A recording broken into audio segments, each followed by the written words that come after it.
Good day, everyone. Welcome to the Market Beast Edition. Fellow compadre here. We're going to talk about Tesla. It's been a while since we talked about this. If you're invested in Tesla, thinking of long, short in Tesla, be sure to stick around. This is probably going to be the most clear-cut, dry chart on Tesla. I mean, the most easiest to understand Tesla chart in history. Maybe someone has this already on the chart. Maybe they don't. I haven't seen it. If you have, leave those comments down in the comments section. But if not, just kind of stick with me here as I go over the details, very, very simple details on the pattern in which Tesla is currently within. So if that piques your interest, be sure to stick around to the end as we go over this and more. So without further ado, let's dive into the charts here, shall we? Okay, so today is July the 24th, 2020. Previous close of Tesla is going to be $1,513. Now, this is pretty much the macroscopic look. Let's pull up the higher time frames. We're going to probably end up on the 3-day, but let's just really take a look at this, right? So as you can see on the charts here, the red lines represent resistance. The green lines represent support. This is going to be a potential support area here since we still don't have the enough data to support whether or not we're confined within these two ranges. This green line here, which is at about $1,000, and this red line here, which is at about 1729. This line I've had on my chart for quite some time now, and the reason that I put just kind of two straight lines straight across the screen because I'm not sure if it's going to be something like this or maybe something like that. So I really don't know exactly what's going to happen or the range, right? We need to get range bound so that I can determine what type of range we're going to be in. But let's just go back in history really quickly here. And again, this is going to be, as the title suggests, the easiest chart to understand about Tesla, okay? Again, 3-month candles here, guys. So notice here, this is the inception of this instrument here back in, let's see, around June 2010, okay? Notice we have this range, right? We have this up and down support, resistance, and we just kind of hung out here until, of course, we built up enough momentum or gathered the necessary momentum to break out. And we're going to call this the extension range, right? This range right here takes about 6 months to have that transitional from the breakout to break out into the new range where the price action consolidates and, of course, finds support and resistance, and of course it breaks out again. Okay, so this is the breakout range, right? You can call it that. Okay, it takes 6 months. These are 3-month candles, right? So after this range here, where non-stop, it just rips to the upside, and then it finds a new range. Okay, here's the new range that started back in, I think, 2013. Yep, about in July 2013. So here was the new range from 2013 up to 2020 this year. Of course, you have the resistance, bounce, rejection, bounce, green line, and you guys get it, right? Just finds, builds up the necessary momentum to enter a new range, right? And of course, it takes 6 months. Notice same thing here, 3-month candles. It took 6 months. Really nasty rejection on that first candle. Notice that. And then, of course, we entered the new range here, okay? So the question is, where are we going to be? Like, how is it going to be something like this? How I have the lines, right, up and down. We have to let the price action determine that. Now, just to show you, I guess, kind of proof that this isn't something that the line here at 1700 isn't something that I just kind of threw on the screen recently. I actually made a prediction 5 months ago, and here's a proof here. This is Alessio Restani, his channel. He posted a video back in February the 5th, 2020, and here's my comment here. He was basically saying that Tesla was in a major downtrend, and I just kind of countered what he was saying. Of course, as a noob, respectively, I gave him a D+ on this video, and just basically it reads here what I said. Sorry, Alessio, this video gets a D+. As a noob, I must inform you that Tesla has never been in a major, in parentheses, downtrend since the inception.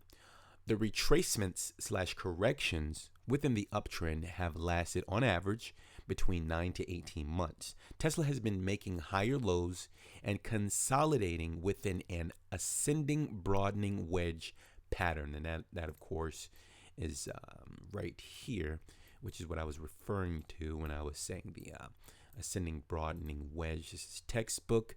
That's basically what this pattern here within the green and red lines here is it represents. Okay. So I continue saying the ascending broadening wedge pattern ever since October 2013. Of course, that started wait a minute, October, yeah, somewhere around there, October 2013. Okay. And God, I hate doing this because it kind of sounds like I'm tooting my own horn, but I just want to show you guys that these targets aren't something that I just came up with. Okay. This is 5 months ago I said this. Okay. Easily seen on a 3-month chart. I'd like to show you if you're interested, just kind of seeing if you'd like to see it.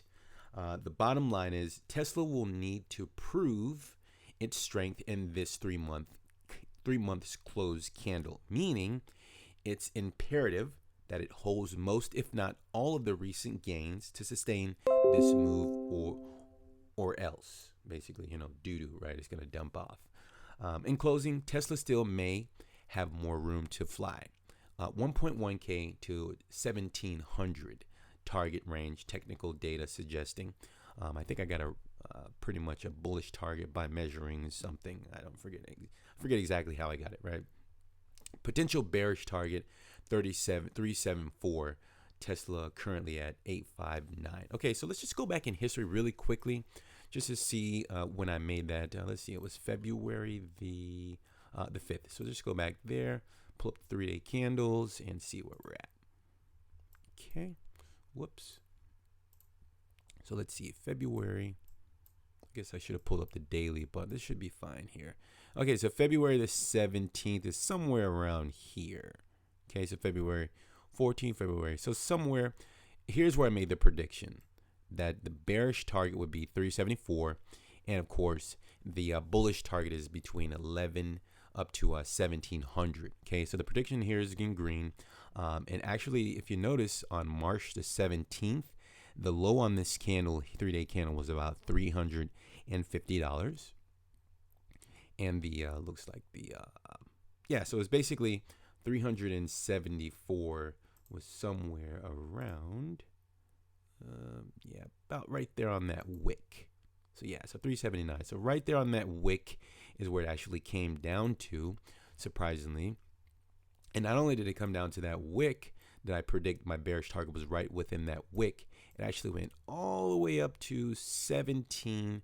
Actually, the high was 1794 up here. So it's a pretty accurate call, I would say.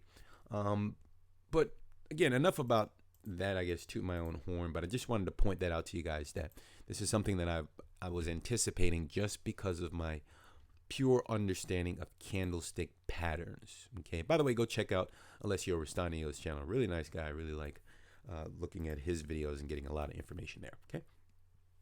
So let's get back to the 3-month here. So the 3-month is obviously we've entered a new paradigm, right? At least as far as I can see in my book. Okay. So this will be the range for me above 1,000, 1,700. It can go higher. That's fine, right? But this is just something that I measured 5 months ago. And as high as I seen it going was about 1,700. Okay. So I'm going to keep a close eye on this. Now we're going to go down to the lower time frames. I want to show you something that's a little concerning for me, but doesn't necessarily make sense because normally when we enter, you see these ranges, like it's kind of like the elevator, right? When we take that elevator up to the next range, we enter this area and we don't necessarily breach back down below again. Maybe we'll get a wick at some point because I'm noticing that there is a monthly gap in the chart. As you can see, I'll outline that right here.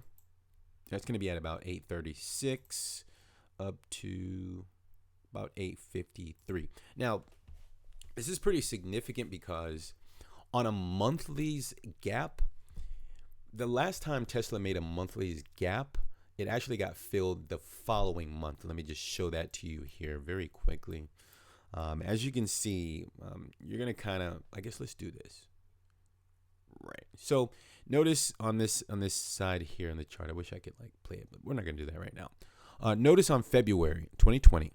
This is I think it's called a Dragonfly Doji, Gravestone Doji or something like that. As this candle closed, you'll notice that there is a gap. You see this gap right here?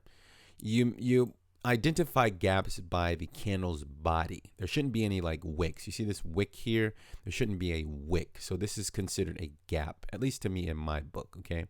The gap's going to be at 648, well, about 650 up to about 665. Small gap.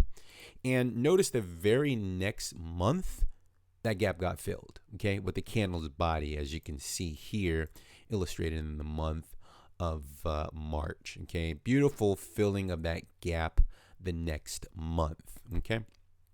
Now, that's the reason why I'm bringing this up to you, because according to history, okay, Tesla gaps, when you have a monthly gap on the chart, it tends to get filled the very next month. And I mean, obviously, this is very, it's not a lot of data, right? We're going off of one example, and I don't think I remember seeing anything else. No, I remember, I don't remember seeing anything else. But this is the only thing that's, I guess, a little bit unusual for me, because this gap will likely get filled at some point with a monthly candle's body. Now, it doesn't have to happen this month or even the next month, because according to history, it was supposed to happen on basically this candle right here in the month of July.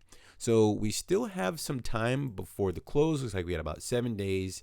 And I guess the likelihood of it retracing from the current level, which at about 1500, all the way down to, let's see, the 834 level with the candle's body, that would actually be pretty interesting, to say the least. Very bearish, I guess I would have to say. And that's about 44% within 7 days. I don't think Tesla has ever had that type of retracement ever in such a short period of time. But we'll keep a close eye on it, and I just wanted to let you guys know that that gap is a little concerning for me. At the very least, we're going to see at least a wick down to that level at some point in the future. That's my opinion, not financial advice, of course. Okay. So that's what I'm seeing from a monthly. That looks a little concerning for me. Let's pull up the stochastic RSI. That's very high. Okay, stochastic RSI in the higher region here. Looks like it's at about, let's see, that's going to be at about 95, paying attention to the blue line, of course. So that's, I guess we can use a little breather. The RSI is in the higher territories. And things are looking pretty, pretty bought up. Like everyone's pretty much buying Tesla. So I'm going to say that we may have to take some sort of breather or pause in the trend here and at least verify the previous resistance level. So from a monthly standpoint, the previous resistance level that I can see here is going to be, I'm going to say right here at this level, guys. Right here. That's going to be the previous resistance level. That's $720 approximately. So that was the previous resistance. And at some point it's likely that we're going to have to, solidify support at that level at some point. I don't want to sound too bearish on Tesla because it's clearly the momentum is to the upside. I didn't even pull up the 3-month here. Okay, so yeah, so everything is getting pretty high here in the stochastics and everything else. Let's go down to the weekly, see if we can close things out here. Okay, so now this actually looks a little bit bearish to me. This definitely looks bearish to me. In fact, excuse me, this will be the deciding factor for me, at least in my book, to take on some sort of short position in the market here. Excuse me. So we got less than 24 hours. Tomorrow's Friday, so we're going to have a weekend, and then we're going to open up a new weekly candle. But this setup to me, believe it or not, it is bullish.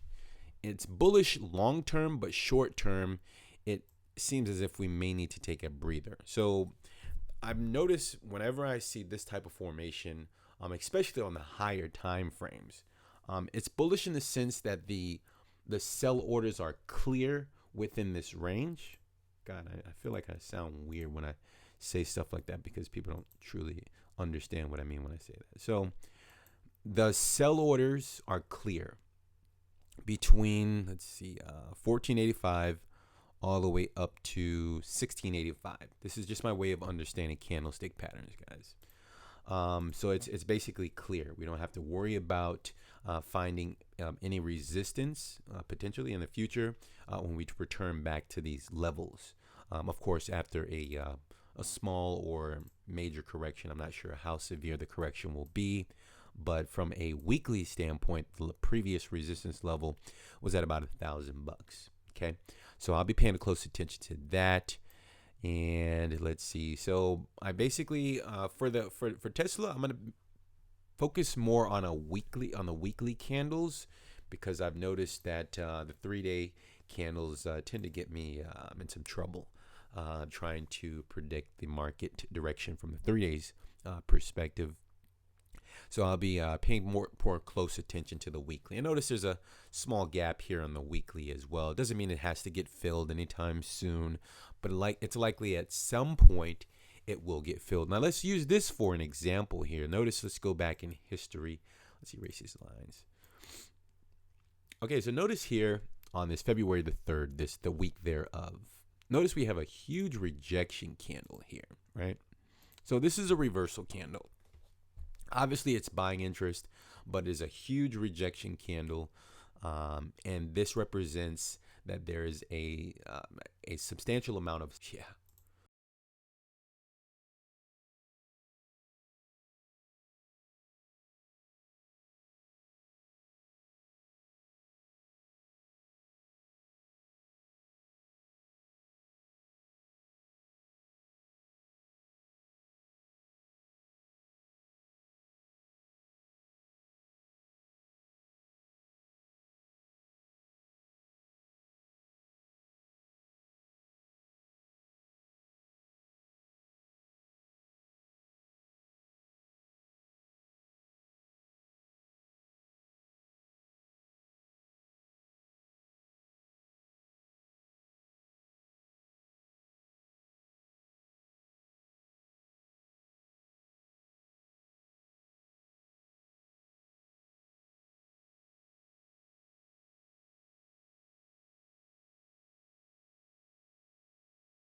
All right, so thanks for coming out, guys. Okay, no, sorry. Okay, here we go, guys. I'm not even gonna edit that. Sorry. Okay, so notice this candle came in right here, and after the reversal candle came in, what we're gonna do next is we're gonna wait 3 weeks after, or anticipate the price to start heading down at least 2 weeks after the reversal candle. So here's how I'm gonna play this market here. Okay. Let's see here. So the weekly. Okay, so this is definitely a reversal candle here. Right here. Okay, right there. So what I'm going to do now is I would like to wait 2 more weeks. Well, not 2 more weeks. There's actually just 1 more week. So let's just say we get another candle to just kind of hang out within the body of this reversal candle, right? We get like another reversal candle here. Preferably a green candle. I'd like to see more comfortable shorting on betting against the market on green candles and up days. Then at that point, I would feel more comfortable entering my contract, probably for a 7-day or 14-day contract against this instrument to play it to the downside to potentially close up these gaps down here, starting at 1275, and then of course considering closing out that position. And I think that would be a substantial amount to extract from this market, given that it's at 1,500 down to 1,300. It's about a $200 play to the downside, which on an option would be a pretty handsome reward. So that's what I'm seeing here and how I would like to approach Tesla. So I guess in closing here, my thesis or my direction here on the market in the short term here, I'm going to say that definitely within the next 2 weeks to 3 weeks, we should see some sort of downwards pressure. If we get a retest here at 1700, and I guess the buying interest is just kind of knocking on the door, like they want to proceed higher, then obviously that would be a different scenario. But I'm going to say that according to the stochastic RSI, the RSI itself, let's just see if I could pull up the MACD or something. Let's see. Because this is, believe it or not, one way that I do verify my short positions is also through the MACD. And I'm not seeing I mean, it's pretty high, obviously, but it's not the way that I normally enter my short position. So let's just scratch that out. So I'm going to say that within the next 2 to 3 weeks, we should see some sort of downwards pressure. 1275 is where the gap starts here on the weekly. And that's how I'm going to play this market, by the weekly only. And I think we'll just stop there. We're not going to go down to the 3 day. So that's what I got for you guys. Hopefully this video wasn't too long. You learned something. You enjoyed the video. Leave an appropriate thumb just below the video there.